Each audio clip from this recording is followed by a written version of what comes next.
สนใจและก็ต้องขออภัยที่ต้องทำให้ลำบากใจกับคำนี้ที่ต้องบอกเจ้าไปให้เจ้าได้หับฟังก็เพราะมันอัดอั้นใจมันเก็บไว้บ่ได้จึงต้องทำตามหัวใจที่มันเรียกร้องอยากให้เจ้ารู้สึกอยากให้เจ้าเข้าใจความเป็นจริงในหัวใจถึงบอกหัวคิดจะได้แต่วันนี้ต้องบอกความในถึงแม้ว่าต้องซ้ำอีกเจ้าแต่ต้องบอกหูเอาไว้ว่ารักเจ้าเหลือเกิน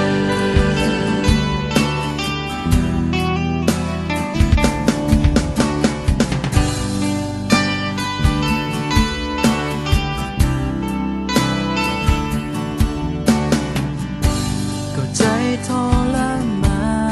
นอยู่กับการที่ต้องมีแต่เจ็บซ้ำในบาดแผลเลิกในหัวใจเลยต้องยอมให้เจ้าไปถึงว่าใจจะบ่มีโอกาสนั้นได้คงหักกับคนที่ใฝ่ฝันก็เพราะมันอัดอั้นใจมันเก็บไว้บ่ได้จึงต้องทำตามหัวใจที่มันเรียกร้องอยากให้เจ้ารู้สึกอยากให้เจ้าเข้าใจความเป็นจริงในหัวใจถึงว่าหัวคิดอย่างไรและวันนี้ต้องบอกความในถึงแม้ว่าต้องซ้ำอีกเจ้าแต่ต้องบอกหูเอาไว้ว่ารักเจ้าเหลือเกิน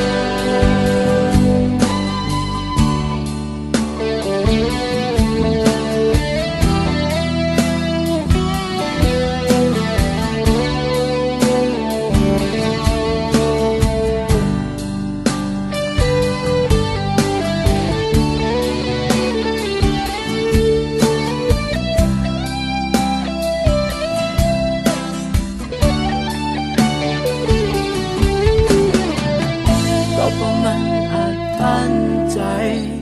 มันเก็บไว้บ่ได้จึงต้องทำตามหัวใจที่มันเรียกร้องอยากให้เจ้ารู้สึกอยากให้เจ้าเข้าใจความเป็นจริงในหัวใจ